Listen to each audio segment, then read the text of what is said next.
Welcome into 49ers Access. My name is Sterling Bennett, and today we are giving away our 2024 mid-season San Francisco 49er awards, including MVP, Offensive Player of the Year, Defensive Player of the Year, Most Improved Player, Comeback Player, and giving away the Offensive Rookie and Defensive Rookie of the Year awards. We're also going to react to Christian McCaffrey's practice return and what that could mean for the San Francisco 49ers while they come out of the bye week. The Buccaneers this weekend. It's a massive game for San Francisco. They're now in third place in the NFC West. So a massive Week 10 game against the Buccaneers coming up this Sunday. But first and foremost, don't forget to like, share, and subscribe. Leave that review on the audio podcasting platforms. 5 stars is the easiest and freest way to help the show out. And let's dive into my 2024 San Francisco 49ers mid-season awards. And I think with the first award we're giving away, it has to go to the MVP of the San Francisco 49ers through 9 weeks of the season. There were a couple of players we were going to talk about.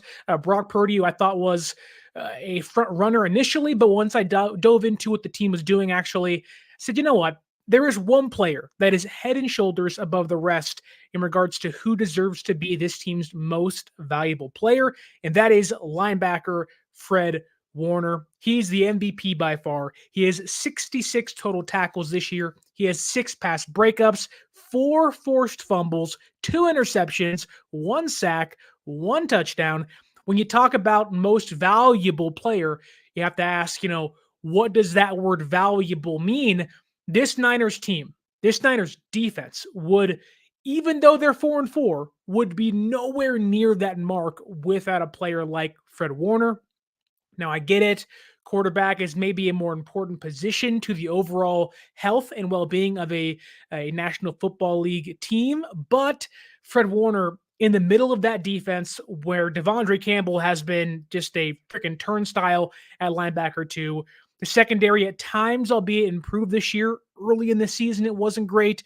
The defensive line at times hasn't gotten pressure, hence the trade for an edge rusher or run-stuffing defensive tackle conversation is currently happening ahead of tomorrow's trade deadline. Fred Warner has been a mainstay of near perfection into that defense. He is the head and shoulders, the leader of the Niners defense. He's the one breaking down huddles, breaking down the team before pre-games and whatnot. He'll be in the Defensive Player of the Year conversation if he can keep this up, and he'll definitely be an all-pro this year. The Fred Warner is the epitome of the most valuable player on this team thus far. I don't think you can really put anybody else in that conversation, including Nick Bosa and Brock Purdy. Fred Warner is, through 9 weeks, this team's MVP. Moving on to the Offensive Player of the Year. This one was a tight battle for me between Brock Purdy and the eventual winner. Brock Purdy's been having a career season. Now, there's been really highs, or really high highs, if you will, and some lows, that Chiefs game being one of them. But Brock Purdy overall having a relatively great season for the San Francisco 49ers, been one of the more consistent pieces on that offense, where Christian McCaffrey hasn't played, and Deebo Samuel's missed time, and George Kittle's missed time, and Brandon Aiyuk's going to miss all of the season. Even Juwan Jennings has been great, but and Jordan Mason's had a great season thus far for San Francisco, but I had to give it to the people's tight end, that being George Kittle. 40 receptions this year, 503 receiving yards, 6 touchdowns, and a 12.6 yards per catch on average. All of those stats lead the team. George Kittle has been darn near an all-pro, or he should be in that conversation. He should be already listed as one. He's been the best tight end in football all year long. When you look at his stats, George Kittle ranks first amongst tight ends in touchdowns, yards per route, PFF grade, and receiving yards. He has reestablished himself as the best tight end in the entire league. I know him and Kelsey have been kind of, 1A, 1B for a long time. There was a lot of conversation coming into this year of, well, Sam Laporta in Detroit's going to have a great year, but it really hasn't been the case. George Kittle has been the best tight end all year long. He's been this best team's offensive player all year long. when there is no Christian McCaffrey, when Aiyuk has not played or been slow to progress into his former self, which will never be this year because of the injury he got, Deebo Samuel missing time. George Kittle has been this team's most consistent, their most clutch, and their best offensive player of this year. He is Brock Purdy's number one target the majority of the time, whether it's the red zone or anywhere. It has been, hey, F it. George Kittle's out there somewhere. And usually George Kittle is coming down with the football. I know there's been some conversation of, how that salary cap looks like next year and cap hits and whatnot. And do you want to pay George Kittle? If this is a George Kittle you're going to get the rest of this season and so on and so forth, yeah, you're going to bring back George Kittle. He's been the best tight end in football all year, this team's best offensive player. And I'm hoping, fingers crossed, that even with Christian McCaffrey and Juwan Jennings back against the Buccaneers this weekend, that George Kittle's role doesn't diminish. You want to continue to feed George Kittle the football. He's one of the biggest mismatches you have on your offense.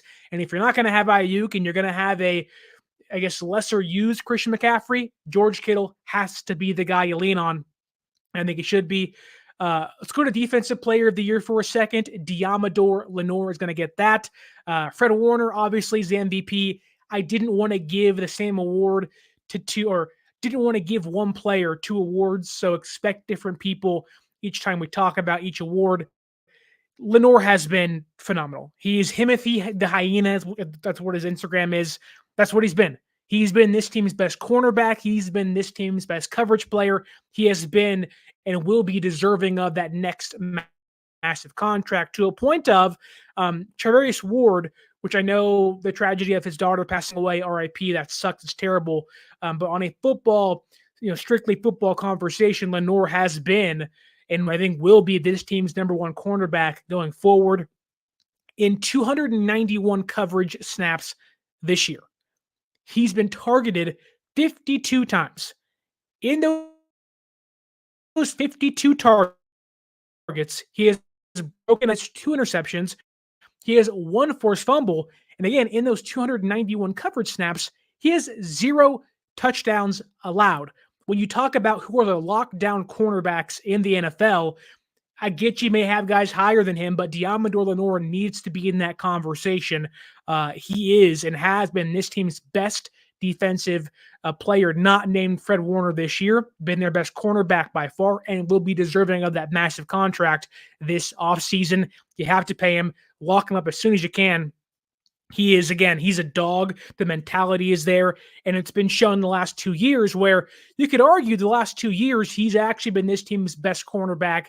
Even for as good as Charvarius Ward's played, Lenoir has been up there in that conversation dating back to last season. And this year, he's even better. So Lenoir gets the Defensive Player of the Year award through 9 weeks for the San Francisco 49ers.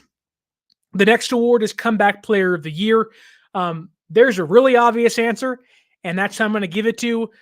You really couldn't argue for anybody else. No one was really coming off a massive injury or whatnot for this team.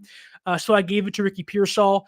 Maybe Talanoa Hufanga would have got it had he been playing all year and played better, but Ricky Pearsall got shot in the chest. He almost died. How can you not give it to him? The fact that he's even alive right now, that alone deserves to win the award, but he's played 2 football games. He has 8 touches for 98 yards, 12 and a quarter yards per touch. And again, he shouldn't even be alive. And he's playing football this year. That is enough to give Pearsall the Comeback Player of the Year award. I think as this year progresses, we will see more of what made him a first-round pick in this past year's draft. And I'm hoping, fingers crossed, that the fans that were so reluctant and bitter of like another receiver, I'm hoping Pearsall can prove them wrong. And I think he will in the next year or so once he gets this whole year and next offseason. The future is so, so bright for Ricky Pearsall out of Florida. And I think that, just getting shot in the chest and playing football is like, it's crazy. The San Francisco 49ers darn near have their own Damar Hamlin, and somehow it's not treated that way at times. I get Hamlin died on the football field, and that was scary, and it was tragic, and it was like, what the heck's going on? But Pearsall, he almost got shot before he even played, and he's back out there in 2 games looking pretty good as a rookie against the Chiefs and against the Cowboys, and then hoping against the Buccaneers and so on and so forth, he looks even better because the potential is the sky's the limit for this kid as a rookie, and hoping in the next few years he makes people go, wow, thank God we have him. So Pearsall gets the Comeback Player of the Year award, which I would assume would stick throughout the entire year. Some of these can certainly change, like Offensive Player of the Year can change, Defensive Player of the Year can change, MVP could change, but Comeback Player of the Year feels like the most solidified award we're going to give away today. Let's go to offensive rookie of the season, And through 9 games, you can certainly have that conversation of Isaac Guerrero, but Jacob Cowing hasn't done enough. Pearsall just came back again, not being shot in the chest. So there is a clear-cut steal of the draft. We're talking all 7 rounds, all 32 picks, including compensation picks. Dominic Puni has been arguably the best draft pick all season long for any team. I get he plays guard. He is in the left tackle. He is in the right tackle. But he needs to be in that conversation of rookie of the year no matter what. In 289 pass blocking opportunities, 0 sacks allowed, 0 quarterback hits allowed, and only 14 pressures. He has not allowed a single soul to breathe and touch on Brock Purdy. That's how great Dominic Puni has been. He's held up against teams like the Chiefs and Chris Jones, who was a non-factor in that game, albeit San Francisco lost, against teams like the Vikings that bring so much different pressures and whatnot. Really good. Dominic Puni has been one of the greatest rookies this year. Whether it's offensive line, receiver, running back, he's been stellar. He's been awesome. When you talk about this draft class being so important into getting San Francisco back to 500 and going to be important into carrying them into the future, Dominic Puni in 9 or 8 games so far has been the best one on offense. He's been stellar in the passing game, a 97.6 pass blocking efficiency grade, a 70 flat pass blocking grade as a whole per PFF, and the run blocking has also been great, a 73.3 run blocking grade. Dominic Puni has been this team's overall best offensive line player, and this offensive line includes a second-round left guard and a Hall of Fame or future Hall of Fame left tackle. Puni has been stellar, phenomenal. There is nobody else you choose. He's head and shoulders above the entire group of the offensive rookies. One of them by default in regards to Pearsall, but my goodness, Puni has been just clap it up, 3rd round steal thus far for the San Francisco 49ers. Moving on to defensive rookie of the year. This one was a little more contentious in my own brain, if I might say. I was debating on, do I pick Malik Mustafa? He's replacing Talanoa Hufanga. He's a safety. He's had so many electric plays this year where I was like, how do you not pick Mustafa? He's been great for them. He's really solidified the safety position behind the linebackers. I think that, the interception against the Seahawks, the great run defending plays he had against the Chiefs, like Mustafa has been just awesome. He was flying around against the Cowboys 2 weeks ago, or I guess last week. He's been incredible. And when you look at his stats, you say, what's the lowest yards per coverage snap allowed this season of anybody? It's Malik Mustafa at 0.12. Again, Mustafa has been great, and somehow I didn't pick him as the defensive rookie of the year thus far through 8 weeks. I think he'll definitely be in that conversation towards the end, but I had to go with 2nd round pick out of Florida State, Renardo Green. The Niners had a lot of questions of, where does Green fit in? Is he a starter this year? Is he going to supplant Charvarius Ward after the season? But Ward goes down with an injury. Green comes in, and in that game has a couple of pass breakups, gets the interception, the clutch one against Seattle. Then after that game, he doesn't give that job up to a point of Isaac Gatum is not even playing a lot of the time this year. Green has 15 tackles, 2 pass breakups, 1 interception, and 1 forced fumble. And when you dive into coverage grades this year per PFF, he has the 2nd highest cornerback coverage grade at 79.1 from his draft class, so already great. and he is ninth top 10 amongst all cornerbacks this season. The Niners are getting top 10 cornerback play from a second-round rookie at the cornerback position. That is phenomenal. That is just insane to say. The Niners, I think, hit on so many picks this year. Mustafa's a hit. Green's a pick. Pooney's a pick.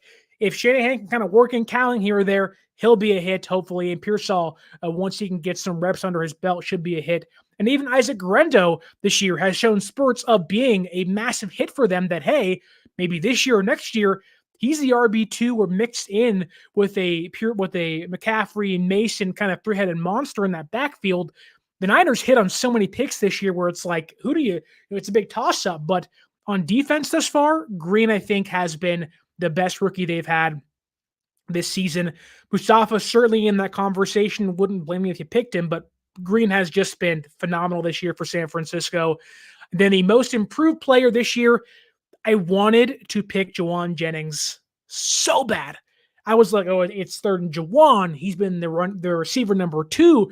That game against the Rams was incredible. That game against the Cardinals, he was mossing dudes.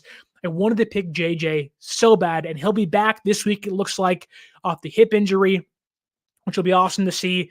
Getting Deebo and Kittle and CMC and Jennings back all together in 1 week is going to be just like, okay, here comes that second half push.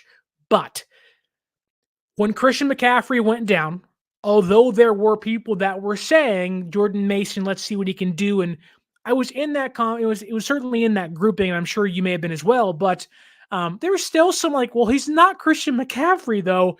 How is this going to work? And while there have certainly been some drawbacks not having CMC out there, because why wouldn't there be? He's the offensive player of the year for a reason. Jordan Mason, I think, has been this team's most improved player this year, to a point of, I think even if Elijah Mitchell was healthy, he was beating him out for the RB2 job. And with CMC out, they have rarely missed a step in running the football outside of the run zone, I may add. But in 134 attempts, he has 685 rushing yards. Even with the bye week, that ranks 4th in the NFL. He has 3 touchdowns this year, 5.1 yards per carry. He has 10 catches, 86 yards, been a much better pass blocker this year. Jordan Mason has been, I think, the most improved player this year. You can argue again, Jauan Jennings. I wouldn't blame you for that at all. But I think Jordan Mason, the shoes he had to fill were massive. We're saying, how does this team replace an offensive player of the year? And Jordan Mason stepped up and said, well, I can't do it all, but I can certainly do 3/4 of that. And I think that's where I kind of said, okay, Jordan Mason, when you're the 4th leading rusher in football still, and you missed half of that Seahawks game, the Chiefs were stuffing the run all day long. Like, Jordan Mason, even with the shoulder injury, is still a viable RB2 and RB1 in the NFL. And I'm hoping that once CMC comes back, which seems like it's going to be this week against the Buccaneers, they do not utilize Jordan Mason. And in fact, I still want to see Jordan Mason get the lion's share of the runs. I want to see a more even split. Give Mason 18, give McCaffrey 10. There's a way you can mix and match and keep CMC fresh, but also still utilize Jordan Mason, because Jordan Mason, the way he runs, the power, the ferocity, he has an electric running style where I've always said that this can be the LaDainian Tomlinson, Michael Turner of the San Francisco 49ers this year. Again, with CMC's injury, you want to limit his touches, utilize him in spurts to make him explosive the next, I don't know what it's been. You got 8 more weeks left, plus 3-4 in the playoffs. You got about 12 weeks to push to get to the Super Bowl if you want to go. You got to keep CMC fresh. That means utilizing Jordan Mason still. He has been a godsend this year for this offense. He has made it so it's not all on Brock Purdy's shoulders this year. And with that rounds out the most improved player and the entire team player awards through week number 9. I'll say him again. Jordan Mason, the most improved player this year. Renardo Green, defensive rookie of the year. Dominic Pooney, offensive rookie of the year. Ricky Pearsall, comeback player of the year. Deommodore Lenoir, the defensive player of the year. George Kittle, the offensive player of the year. and Fred Warner the MVP. Funny enough, Brock Purdy does not get awarded this year. And if I want to say a coach involved, I would say probably Chris Forrester, the offensive line coach. Much improved offensive line this year. Still got to fix right tackle and still got to fix center, but overall, a much better unit this year. Worst coach goes to Brian Schneider on special teams, but we'll save that for a different day, and hoping that for as good as that special teams played against the Dallas Cowboys, hoping that's the case going forward, because it's not been great so far this season. I want to say what's up to Niner Media. He agrees with Pearsall 100%. He agrees with the I think he means the Punisher, as in Dominic Pooney. Rob Smith also says he agrees with Pearsall getting Comeback Player of the Year and the Pooney Express all aboard. Then we have Fluffy Ninja here saying, hello, Niner fan, what's going on? But let's finally talk about the news of the day. I didn't expect it to get revealed today, but Christian McCaffrey, alongside Juwan Jennings and John Feliciano and Jake Moody, have all returned to the practice field ahead of tomorrow's NFL trade deadline. We have no idea what tonight or tomorrow holds for the San Francisco 49ers, but it feels like the Avengers are back. The portals have opened. Here comes Doctor Strange. Here comes Black Panther. Here comes Falcon. Whoever else you want to put in there, the portals have opened, and they are looking at Thanos, the second half of the NFL season, ready to make their final push towards a playoff run.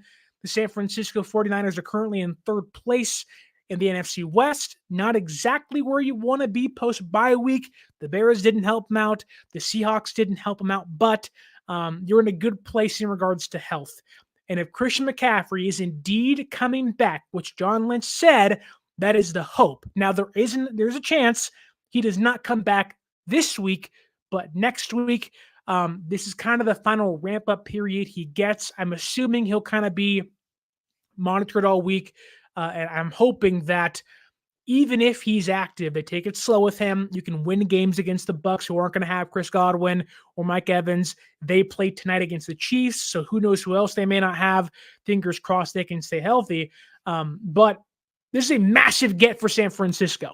If Christian McCaffrey is who he was last year, or even 85 to 75% of who he was last year, you are getting a top 5 running back returning for your offense. You're getting a phenomenal check down option for you. And hopefully, fingers crossed, in the biggest area this team needs to help is the red zone. We've talked all year long of if the defenses had the ups and downs, but overall played pretty well as of late against the Chiefs and against the Seahawks and the Cardinals and Dallas Cowboys. Again, still have their issues, but more importantly, one of the biggest problems San Francisco has had this year is the red zone offense. Games against the Cardinals and the Rams and the Vikings and the Chiefs could have been very, very different had this offense scored touchdowns inside the 20.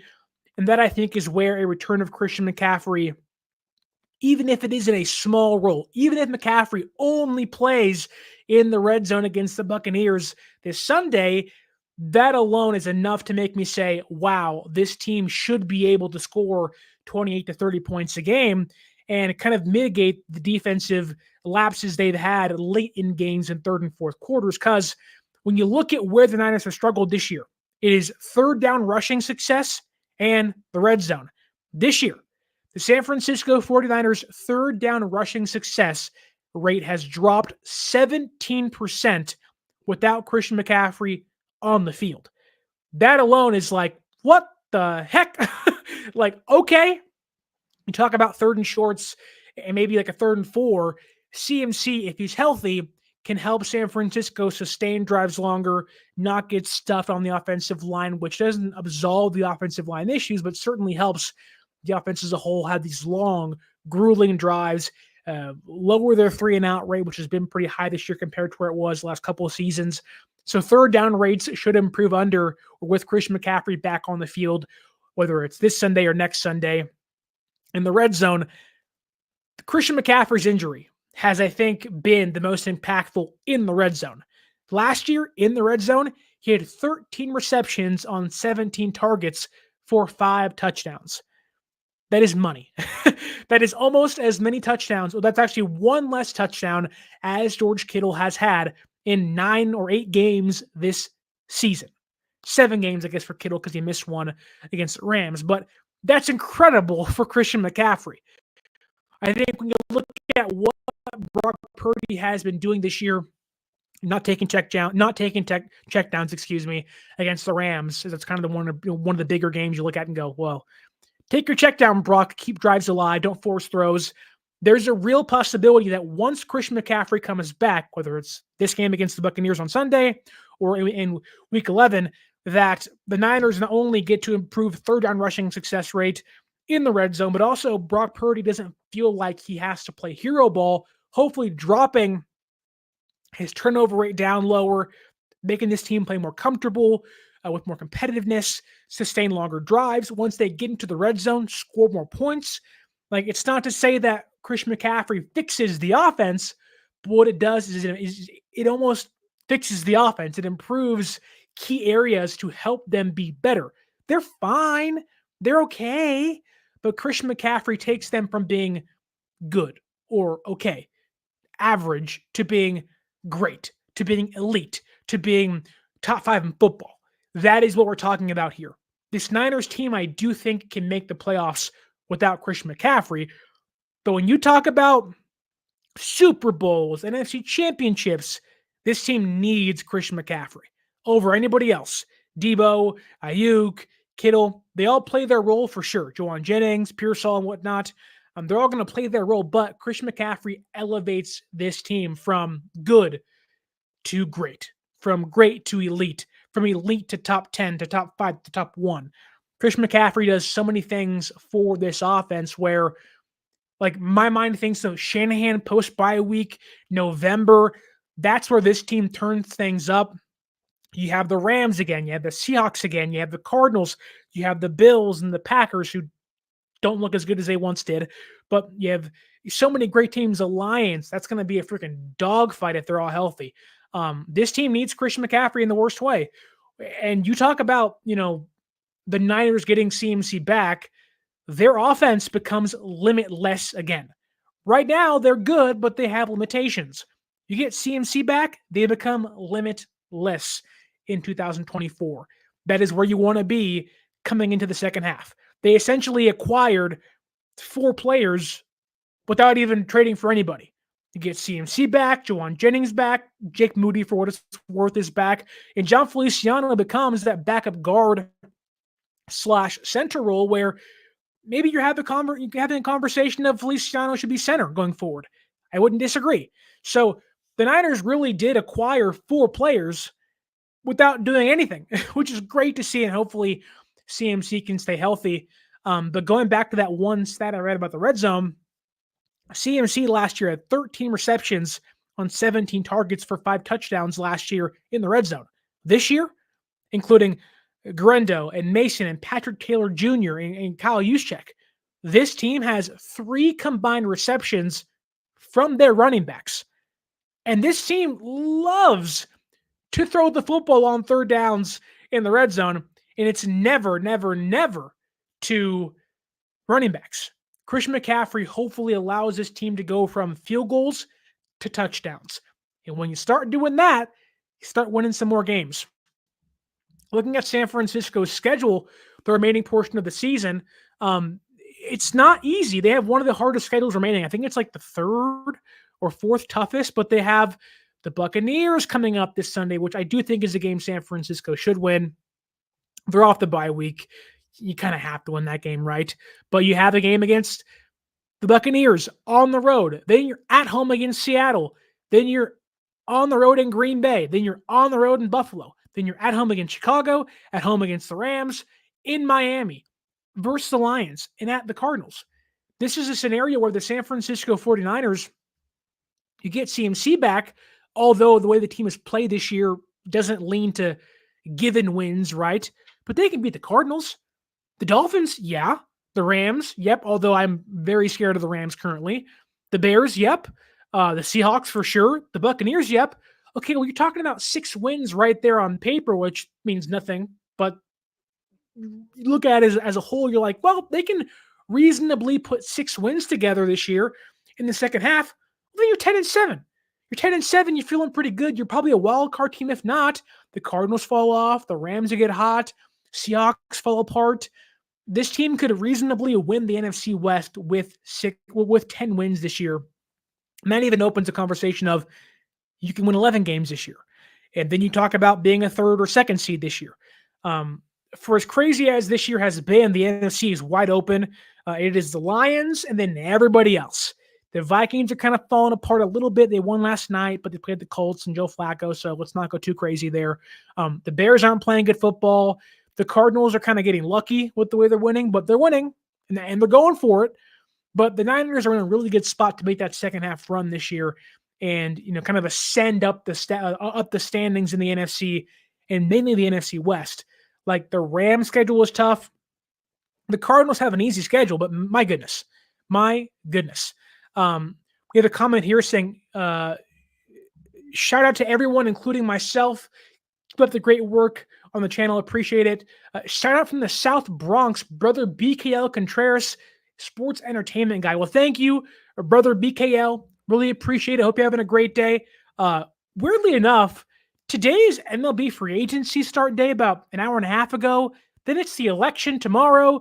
Then it's NFL trade deadline day tomorrow. It is a jam-packed Monday, Tuesday of this year for at least NFL and baseball fans. And then, of course, president.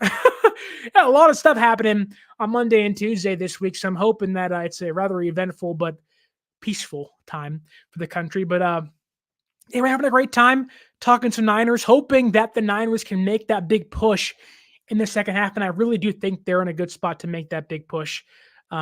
Schedule isn't easy, but there are attainable games. And who knows, guys get hurt, players get hurt. And if San Francisco can just get out of their own way, which goes back into that Christian McCaffrey conversation, if Christian McCaffrey comes back this week or next week, it almost allows San Francisco to get out of their own way, which not exactly a 1-for-1, but it does allow them to have an easier ride to winning football games. Which you do that to yourself, you make this, nail bite in the third and fourth quarters. You take those away from this team, get the defense off the field as much as they've been on the field, you're going to win a ton. And I think San Francisco, they were their own worst enemy in that first half, getting Jennings back and Moody back, which not a big addition, but mainly Christian McCaffrey back. It allows San Francisco to get out of their own way, win more football games, execute on third downs in the red zone. And at that point in time, you're talking about this team's on a roll. Like if they beat the Buccaneers and the Seahawks, and you got the Packers on the road, which Jordan Love looks like I love Jordan Love. I think he can be a great quarterback. He makes some of the dumbest decisions I have ever seen. He looks like an idiot sometimes. And you're just like, all right, Jimmy G, who gave you darker skin and put you in the Packers jersey? He's putting Jimmy G no throws up there, and you're like, oh my God. Like he's running backwards, throwing balls out of the end zone right to D linemen. He's just like, he is the ultimate like Josh Allen hero ball when you have no reason to be. Go watch that game against the Lions, and you're just like, why are you making the decisions you are? Like, what are you seeing that makes you choose that option? And it's funny because I dropped him on my quarterback ranking list, and people weren't too mad. People were mad that Brock Purdy wasn't inside the top 5. And I was like, he's number 9. It's pretty good. I was shocked that Packer fans have been rather realistic with what Jordan Love has done. Like Jordan Love fell from 8 to like 14 in my rankings, and he looks like that. Jordan Love, I get he's injured and whatnot, but like that game against the Packers looked really scary to begin the season. Not anymore. That game against the Bears when they beat the Panthers and the Titans, and you're like, oh no, the Bears look pretty good. They look like absolute dog dookie against the Cardinals. Caleb Williams looks bad again. Their offensive line looks like one of the worst in football, if not the worst in football. It is Seahawks and Bears fighting for the worst offensive lines in the entire league. It's been terrible. We have a comment here again by BKL saying, unfortunately, we know the Niners need CMC back through the team until you check through schedules. It's got to be difficult until you need at the top, but I'll say not exactly. Sure, you can play the schedule game all you want. Christian McCaffrey's not going to make San Francisco win games, but what he will do is he will elevate San Francisco to a point of where they should be winning games. In San Francisco, by getting in their own way and not playing well late in games, Rams, Cardinals, this team should be 6-2. And I think that is enough to make me say, well, Christian McCaffrey will be the difference in games where it's like, okay, late in games against the Cardinals, Brock Purdy throws an interception to clinch that win for the Cardinals. That's likely a check down to CMC, drive it extended, keep playing on. I think getting CMC back kind of calms everybody down, makes everything easier. Everyone kind of breathes that, okay, we're going to be okay. CMC's back. I think that's what we're talking about here. Getting him back helps on third downs, red zones, makes Brock Purdy's job easier. I mean, CMC was making Jimmy G look elite for a little bit of time. When they were in Mexico City against the Cardinals, you were like, oh, Jimmy G might be in again. That's how good Christian McCaffrey can be, and hopefully he can stay healthy for this team. But, yeah, they're in a good spot. It's not where you want to be. They should be in a better spot. But I do think San Francisco, with what they're getting back their most physical receiver in regards to running routes, Juwan Jennings. They're also getting now 3-4 weeks into practicing and 2 games under his belt, Ricky Pearsall, not to mention Christian McCaffrey, hopefully the kicker back in Jake Moody, a more depth on the offensive line. Like, this is a good place to be for the San Francisco 49ers, and hopefully, fingers crossed, tomorrow we're hearing about them acquiring Devon Gotcha from the Patriots or Azeez Ojulari from the Giants. It's a good opportunity for them to buy some players for a year or two and hopefully, keep them. Like, the Niners, realistically, I think fans are too optimistic as to what they can do and not giving the Rams and Cardinals credit for what they've done so far. That said, we also have to be realistic here. The Niners have still, without Aiyuk, one of the best rosters in football. And the defense, arguably, secondary-wise, has gotten better. If they can get Greenlaw back, which I don't think he'll be back to normal self in a year, but, you get him back. Even if Greenlaw is 50% of what he was last year, that's an upgrade over what you got right now. So it's like, maybe Hufanga comes back. Like, there is an opportunity for San Francisco to kind of, whereas the last dance conversation was happening, you push back and we're like, no, the band will stay together. But it's like, this will certainly be the end of probably Hufanga and Travis Ward and Feliciano will be gone and whatnot. And you'll see some players leave here or there, but I think, Greenlaw, who knows how well he recovers and whatnot, but it's like, for the last dance, felt like early in the year, it was out of the window. This team was going nowhere, and I still will push back and said this team is not Super Bowl caliber just yet. I want to see CMC back in the offense and see how he looks and plays, but they're certainly in that division-winning caliber still. If they can get hot at the right time, they can beat anybody, including Kansas City. I truly believe that, but that comes with getting hot, beating the Buccaneers this Sunday, beating the Seahawks in 2 weeks, then taking it to Green Bay in Green Bay. Like, you win those 3 games, the team's feeling good, they get hot, they're feeling themselves again. Once San Francisco gets confidence, they are one of the hardest teams to beat in the entire league. Entire league, to a point of, if they get hot, if they get a smidge of like, the car's turning, the ignition's on, the entire league has to watch out because it's going to be like, we have a heat-seeking missile ready to cut through the entire NFC. It is a hot knife going through butter in regards to teams like the Cardinals, the Seahawks, the Buccaneers, the Packers, the Dolphins, and even that game against the Lions, which is a long ways away. I hope San Francisco is playing hot at that time and is healthy. Even if San Francisco loses that game, I want to see 2 juggernauts in the NFC go head-to-head again. That game was incredible last year in the playoffs. Even if San Francisco loses that game, I want to see those 2 teams head-to-head because the Lions are incredible this year. They were my pick to go to the Super Bowl this year and play the Texans, which doesn't look too bad currently. Hopefully that is incorrect and San Francisco goes back. But in regards to me being correct, it looks pretty good so far. But they look insane. And I want to see San Francisco almost have to play up to an opponent finally. San Francisco, the last couple of years, has never had to play up to a team outside of the Chiefs. I'm hoping San Francisco has to do that week 17 against the Lions. That would be awesome to see. But CMC seems like he's back. San Francisco is getting healthy. When you see that, when you see the headlines, what do you think? Where can San Francisco go? Do they win 10 games? Do they win 11 games? Do they miss the playoffs? Tell me down below what you think the San Francisco 49ers second half looks like this season. Do you agree with my midseason awards? And what is the expectation for Christian McCaffrey once he comes back? For myself, I would say not the lead back anymore this year. Use sparingly. Third downs, red zone. I think you keep him in the kind of like 12 to 15 touch range per game.